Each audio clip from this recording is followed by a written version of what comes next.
Oke, kali ini kita akan membahas salah satu figur paling sentral dalam sejarah Islam. Siapa lagi kalau bukan Ali ibnu Abi Thalib? Kita akan melihat kisahnya, ya, seperti yang dijelaskan dalam materi sumber kita. Nah, untuk memulai, kita langsung disuguhkan sebuah pernyataan yang, wah, luar biasa kuat dari Nabi Muhammad sendiri. Coba Anda bayangkan ya, dengan satu kalimat ini, kita langsung paham betapa istimewa dan dalamnya posisi Ali di sisi beliau. Jadi, bagaimana sih Ali bisa menjadi sosok yang kita kenal? Nah, untuk memahaminya, kita harus mundur sedikit ke masa kecilnya. Karena sejak usia 6 tahun, ia dibesarkan langsung di rumah Nabi. Bisa dibayangkan kan? Ia menerima bimbingan yang benar-benar eksklusif. Dan perlu dicatat ya, ini bukan sekadar pengaturan biasa atau kebetulan. Ini adalah sebuah tindakan yang sangat disengaja. Sebuah mentorship kalau bahasa sekarangnya. Karakter Ali benar-benar ditempa sejak usia dini, di lingkungan yang penuh dengan wahyu dan keimanan. Nah, yang menarik di sini adalah daftar ini dengan cepat menunjukkan betapa luar biasanya posisi Ali.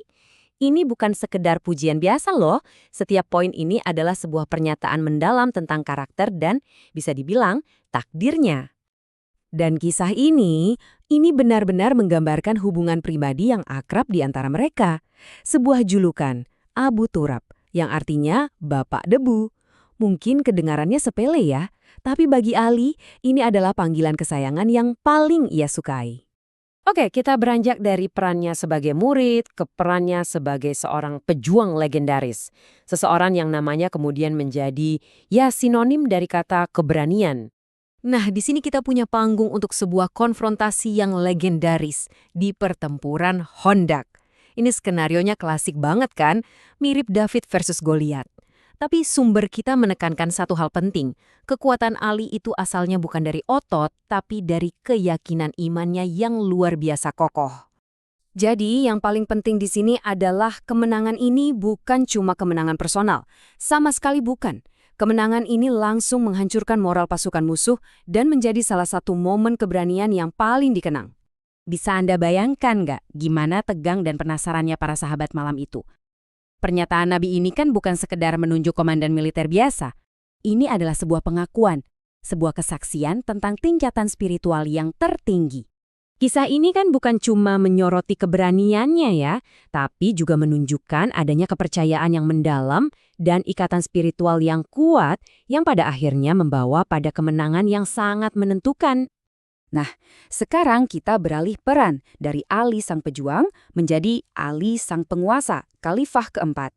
Dan di sini karakter sejatinya diuji dengan cara yang sama sekali berbeda.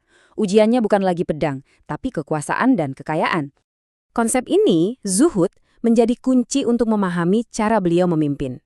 Coba pikirkan deh, dia memimpin sebuah imperium loh, tapi hidup dengan kesederhanaan yang radikal. Kenapa? Karena dia melihat jabatannya sebagai tanggung jawab, bukan hak istimewa.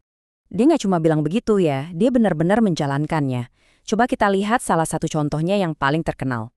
Ini bukan cuma soal sebotol parfum loh, sama sekali bukan.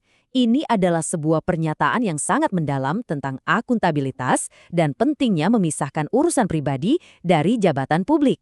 Nah, ini juga dengan cemerlang menggambarkan komitmennya pada prinsip zuhud. Dia secara aktif menolak simbol-simbol kekuasaan dan kemewahan yang datang bersama jabatannya. Nah, yang satu ini benar-benar luar biasa. Kisah ini membedah sebuah cerita tentang keadilan dalam prakteknya. Hukum itu benar-benar di atas semua orang, bahkan di atas orang paling berkuasa di negeri itu sekalipun. Jadi, apa inti dari semua ini? Apa warisan abadi yang bisa kita ambil dari potret kepemimpinan seperti ini? Jadi, poin krusialnya begini. Ini semua bukan cuma catatan kaki dalam buku sejarah ya.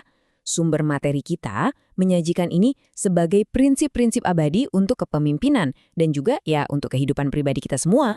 Pada akhirnya, materi sumber kita tentang Ali ibn Abi Thalib ini meninggalkan kita dengan sebuah pemikiran yang provokatif. Sebuah pertanyaan yang mendorong kita semua untuk merenung kembali, apa sih makna sejati dari kekayaan, kekuasaan, dan sebuah kehidupan yang dijalani dengan baik?